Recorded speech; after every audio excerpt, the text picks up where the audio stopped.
Hello, and yeah, welcome to GrassRoots TeeVee again. I'll shuffle off all of that. Green screen was a bit wobbly over here, but I think I'm just going to go with it. I don't think anyone's expecting perfection on this at the moment. Um, on the subject of sort of production value, stuff like that, um, we had a Zoom call last night with a couple of people who are going to be helping out with sort of writing, research, and sort of guiding. I'm going to be asking for guidance on, hay fever. Bit guidance on where to go with GrassRoots TeeVee. I've obviously got ideas myself, but the idea was always to get people involved and have everybody who's working on it, who's watching it, give ideas on where they want it to go. So that was good. We had a good chat about some got a bit bogged down in tax and what the government should do about tax and debt and stuff like this. It's all fascinating, but not useful for this show. And then someone brought up, so I'll talk about it later. Someone brought something up about Farage, which I then found out to be not true, as far as I can tell. So obviously there's need to do research whenever someone brings something up. When we've got big subjects, obviously that'll be something. Hopefully, we can get a lot of people jumping in on validating sources, all that kind of stuff. It's a big job if you're tackling something quite serious. If you're talking about something a little bit sillier, you can just kind of throw something out and then just say, well, that may not be true, but it's funny. So that I will bring that up in a bit. But I'm just going to go do a little bit of a quick run through of some stuff, where the Tories are and where they've been. A little bit of a backwards timeline is what I'm going to do there. Talk a little bit about reform, which I'm getting kind of a bit sick of talking of or hearing people talk about them. There's definitely an element of Farage is getting exactly what he wants, the same as Trump did. Loads and loads and loads of free press. He's got his version of Fox News, GBBs as some people call it, or GB News. Yeah, there's a bit of an element of that, but I'm slightly worried about them. And then I'm also going to show you a little bit from Ed Davey. I'm quite a fan of Ed Davey as it goes.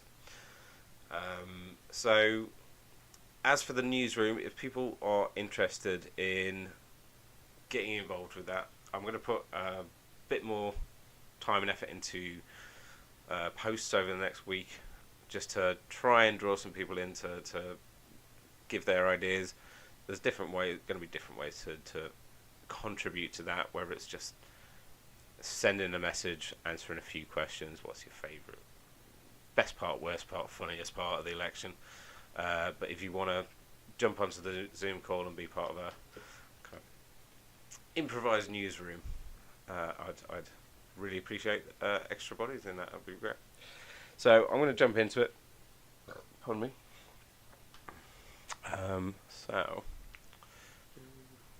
yes, as has been pointed out, I made the silly mistake of putting a green letter in the logo, so now it just disappears and you get like this weird grey, and that blue that you get on the V as well is wrong because of the green screen removal. So technical things to be worked out, definitely. That took me about 10 minutes and was only ever supposed to be a space filler, but time constraints. So what we're going to start with is, this is one of my favourite memes at the moment. This is going to be something I would like to talk about next week. Basically everyone's favourite memes of this election. There's a lot of good ones to choose from. This one is great. I love this partly because I've been talking about like my bets on the election, and William Hill is where I've got those bets. That I mean, it's where a lot of the political bets are made. They've got quite a good spread of different choices. They're the leader on this. So if you do want to do a little flutter, I kind of wouldn't recommend it at this stage because I've got some good bets because I put them on a few weeks ago. Some of them I should have put on 6 months ago, but I'm not sure they would have been offered then anyway. So, uh, but the odds are on anything now is a bit not really worth it. Some people would say gambling in itself isn't really worth it. For me, those bets are about I want these things to happen. I think they will happen, and not only would I be happy for them to happen, if I get some money on top of that as well, that'd be great. But why I've brought this up, obviously, is this is the new story that won't die for the Tories, and some excellent memes going around. There's another one here, which I really like.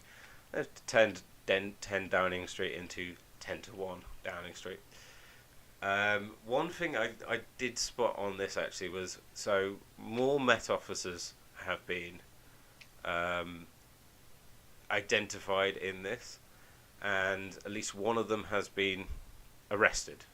So there's the Met Police saying this is an arrestable offence, this is a crime, and yet the Tories involved with it there is no talk at the moment of them being arrested, as far as I know. If there is, let me know. I may have just missed that.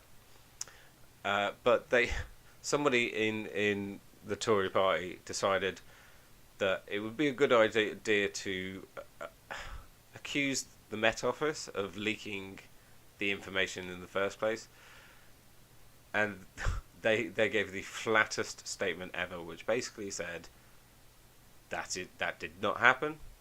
That it is ridiculous that happened. Just flat denial. That's an interesting one. I'm interested to see how that goes, because I mean, let's face it, the Tories have pissed off just about everybody.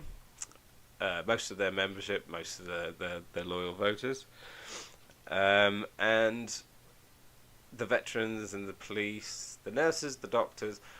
Is there anyone left? Any major group left that you haven't annoyed?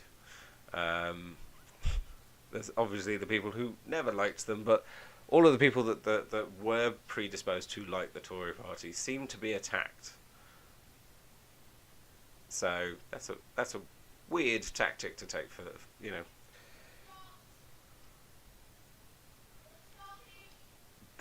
I've got my mum shouting from the other room. The Scottish, yes. So yes, she has pissed off the Scottish. They weren't particularly keen on them anyway, but they've not done them any favours. They may have done me a favour, because that bet is worth over £500 for me. So thank you, Tory party. You just keep giving to me for the first time in my life. So moving back in time, what was before the gambling scandal that has been going on for the last week? The veterans. Okay, so I like this meme as well. You think you had it bad? I didn't even have Sky TeeVee, which combines both the the veterans thing, leaving D-Day early, and the other kind of scandal, which was more just kind of taking the mick out of him. Not previous scandal.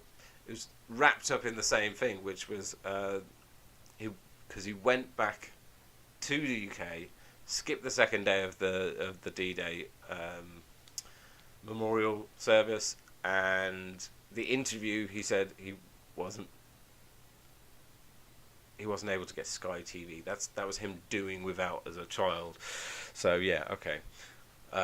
World's tiniest violin shall be brought on any moment. The other thing I'm not sure I talked about with that was the absolutely unhinged interview that he did shortly after to apologise. Someone just had to get comment from him, and they had to say something. So he went on and just kept robotically saying the same thing over and over and over again. It was just, he would have actually been better sending a note saying, I don't want to talk about this. People would have been annoyed, but they wouldn't have been sat there going, what is going on with you? Sorry, I keep drifting a little bit. So yeah, that was that. And then before that, what did we have? Well, that was not so much a scandal, more as just like going back in time. This is what people were saying right at the beginning of the election. So the chances of them getting pushed off into the corner by Michael Gove, reminiscent of a party I worked at. Maybe I shouldn't say about that, but I'm sure it's fine. So yeah, this was sort of the vibe in the first week or so of the election, where it's just like everybody in the cabinet or previous cabinet posts just seemed to have the idea that they're on the way out, and everyone agreed. It really hasn't gotten better since then. So another bet of mine that they'll get less than 50 seats is also looking pretty good. That's been looking pretty good for a little while now, so we will see on that one. But then, obviously, this is kind of where it all started. I posted at the time, I'm just a rishi standing in front of a country asking us to vote for him, asking you to vote for him. It was like the nerdy version of that, the Z-list cast version of Notting Hill or something like this. So it wasn't great right from the start, but we need to remember that there is a lead up to it that now doesn't get talked about, because it feels like that's where it started. But if you go back, it was not that long ago. It was what, February? I may be getting that wrong, but so the local elections were just a slaughter for the Tories, and oh look, the Green Party obviously their logo disappears. Who could have guessed that one? So yeah, Labour went to over 1,000 councillors, up to 50 councils, 51. The Lib Dems went really high up, which is what gives me a good bit of hope for them getting second place. It's another thing that got talked about last night, which is, the other day, with one of my, I guess now colleagues, even though I'm not paying them and I'm not getting paid, is that the best hope, it seems to be, is to have the Lib Dems as the opposition party. It would be weird because it hasn't happened in 100 years, but I think that's you should all be crossing your fingers for that, or tactically voting for that. But yeah, Tories get knocked down to 515 seats, so actually behind, not seats, sorry, councillors. So behind the Liberal Democrats, and yeah, half as many full councils. Green did really well as well. I really like that. Obviously, SNP is not on this. I don't think Plaid Cymru would have been involved in this either. It was just England in this particular one. So Green's up to 181. That is quite impressive. I can't actually read. I think it was up from 34, something like this. But what's further down on that list? I just wanted it to look reasonable on there. But further down that list is Reform went up to 2. They got 2 councillors. So obviously that's not really a factor in this. But it's one of those things where, yeah, that's not a metric, but it's the sort of thing I hope is the worst that we're going to see is they get maybe a couple of MPs. You've got Lee Anderson at the moment, only because he's turncoated for a second time. First from Labour to Tory to and now Tory to Reform, and strange thing is he doesn't even look particularly comfortable in Reform. It's his the talking points do sort of work for him, if you see what I mean, but he doesn't look like he's really enjoying it. I don't think he likes Farage much. I think it's just self-interest, I guess. I don't think he was going to get very far with the Tories. The Tories were a sinking ship, and he's a rat. So I guess that's it, really. So yeah, next up. This is obviously my favourite part of this election so far. I mean, there are better shots than this, but that is probably one of the best. I was going back and forth, I know, with on a previous episode. This bit and the one just before it, where the milkshake's curving in the air. That's quite an amazing shot. So Reform is one of those. Yeah, so they've had their issues, but it doesn't seem to be hurting them in their opinion, because the issues they have, the ardent supporters of Reform don't care about that kind of stuff. They want to stop the small boats and all of the other stuff. Make it legal to have a St. George flag and a cup of tea, because they've been told that's illegal or something. But it is interesting. I love this meme. It is a bit mean spirited, but yeah. Reform application form using the crayon provided. Draw a line joining dot A to dot B. You have 30 minutes. When you've finished, wait for the man to collect your paper. Do not eat the crayon.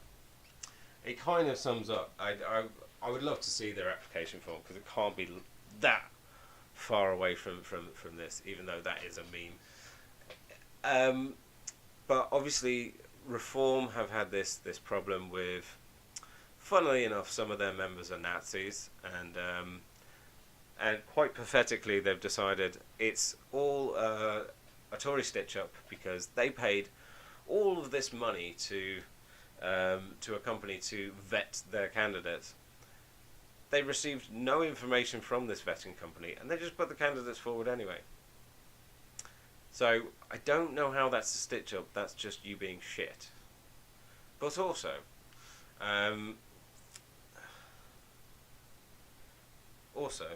bringing this up, what they paid was £144,000, which sounds like a lot of money, but they've actually fielded 609 candidates. If you do your simple maths there, that is £236.45 each. That is not a lot of money to do a deep dive into all press coverage and social media posts, all this kind of stuff. To do a proper deep dive, you'd need to be going into Telegram channels. There's a huge amount of work that goes into doing that just for one candidate. You were never going to get a deep dive for £236. And if someone offers you that, maybe they're not honest. But more likely is that Reform never actually cared about vetting them. They just wanted to say that they did something, and then obviously now they're trying to make hay out of it and say, oh, they're getting stitched up by the big party. No, I mean, to be honest, if information did come out that they were trying to stitch them up, honestly, I'd want to know that. I would report it. That is the honest thing to do. But it's just not. You just wanted to do the bare minimum, pay some of your member dues into a company. You didn't care about the results. You weren't even going to look at it. If you were wanting them to flag the absolute worst that were going to make you look particularly bad. But honestly, if you got a report saying this guy's a Nazi, would you really have cared, Mr. Farage? Probably not. Anyway, that's my little rant pretty much done. Labour I haven't included on this one just because I mean there's really not that much to say. I saw a nice little thing he was doing with Idris Elba and some groups tackling knife crime. Great, you know, but it's more of the same. It's not that I don't care about it. It's just that there really haven't been many scandals or anything like this with Labour. There's been a bit of Diane Abbott stuff. They've done a fairly nice, clean campaign. Unfortunately, they do seem to be marred by the people they're standing next to. That has been kind of their problem. So, I get the impression from some people that the reason they don't believe Labour is because they don't believe the Tories, and that's kind of weird logic to me. But this is something I'd love to discuss with people. What is it you don't particularly like about Starmer or something like this? I've heard people saying that he dropped a lot of stuff from what he had said about when he took the job of, or campaigned for the job of, leader of Labour. And yeah, you could say that's dishonest, but when it comes down to it, there was some events in between then and now, i.e. Liz Truss, that are a perfectly good excuse to drop some stuff out of what was not even a manifesto. It was what he was campaigning on. It's not a manifesto. It's not binding. So, not the biggest cheerleader for Keir Starmer. I just think if you're going to criticise him for good stuff. You know, like the whole thing about him being boring as well. Do you know what occurred to me the other day is that people are criticising him for being dull, but that's what they were praising Rishi Sunak for: dull, boring, a calm voice, an adult in the room, even though he looks 12. I'm sorry, but that's what people were saying, and somehow it's a bad thing on Keir Starmer. Okay, weird. As I say, anyone who wants to discuss that, come join a writers' room. Let's get the debate on. You can even join me live next week. It'll be our penultimate one. One last thing that I want to show you is, let's see if this works. Kind of.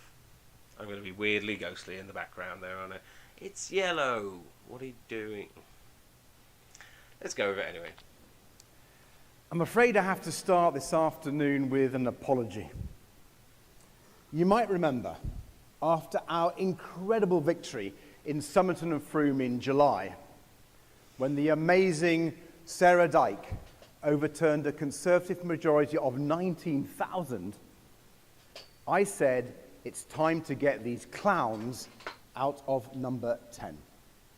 We even wrote it on the side of a big blue cannon. Do you remember? Well, a party member got in touch afterwards to say he is an actual clown. And he took great offence at being compared to the Conservative government.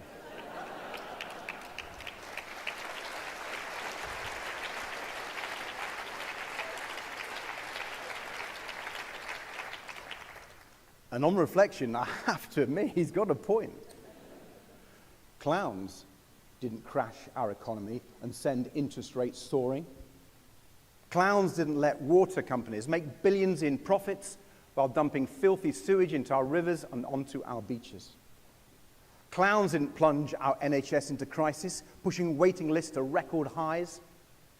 Clowns didn't waste billions of pounds of our money on dodgy PPE contracts. Clowns didn't prop up a lying, law-breaking Prime Minister and then allow him to put his cronies in the House of Lords. Clowns didn't do it. The Conservatives did.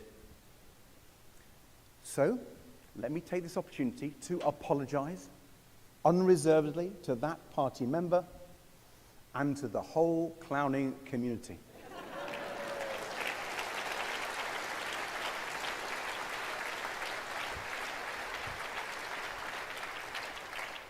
I'm sorry, I used the wrong C word. So let me try again. It's time to get these Conservatives out of number 10.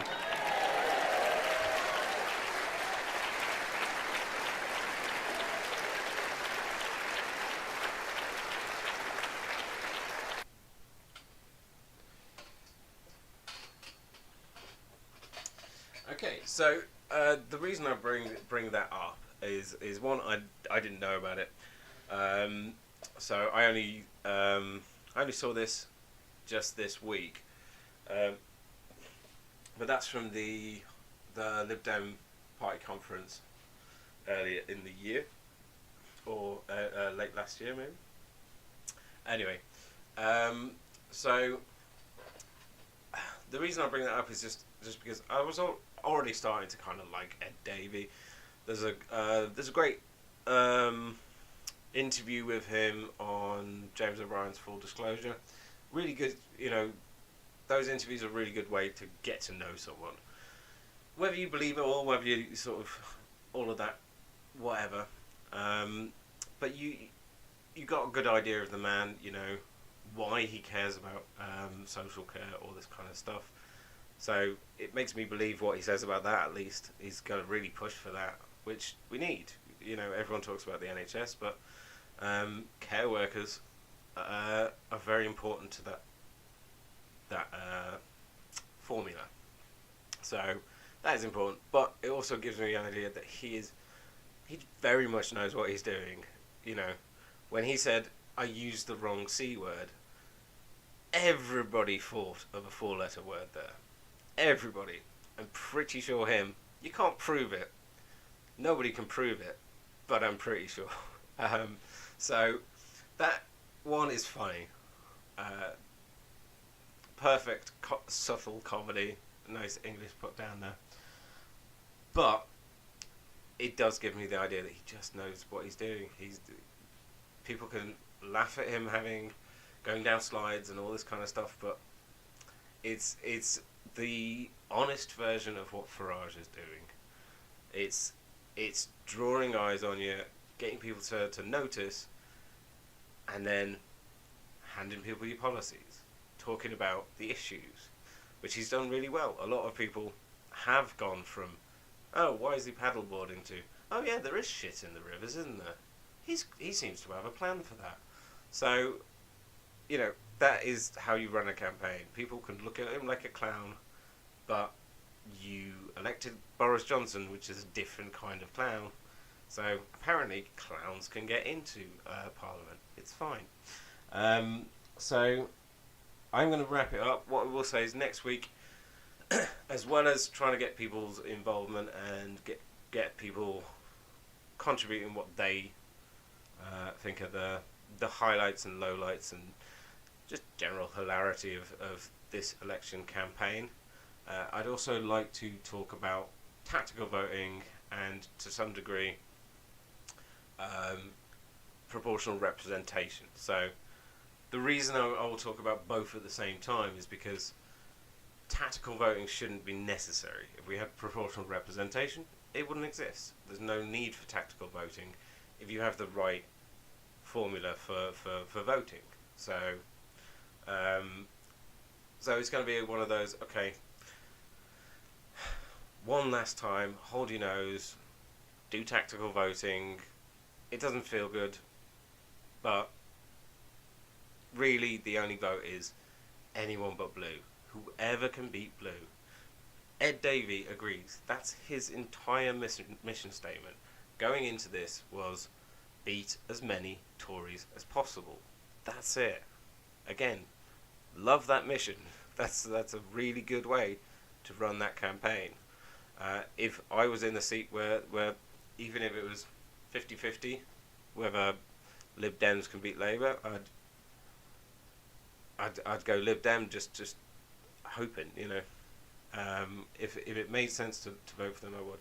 Also, I'm going to vote Labour here because I know the person who's voting Labour, who's a candidate for Labour. But as I say, in that situation, I would. So people who want Lib Dem and have to vote Labour if they're doing tactical voting. I get it. But I do think a lot of the reasons to not like Labour have been overblown. It is the right-wing press really making hay out of nothing. But yeah, so we'll talk. I'll talk properly about that. People are already going to be discussing that with the Monday night, so that I can write something up decently, so I don't get sidetracked, because tactical voting and that is quite an important thing to talk about, especially in the next show will be 2 days before the election, so that's a big one. So hopefully I'll see people there next week. I'll be pushing to get eyeballs at least onto the link, so people are aware of it to make the choice. You know, it's very makes sense for this campaign anyway. Okay, so I'm going to sign off. Good night, and see you next week.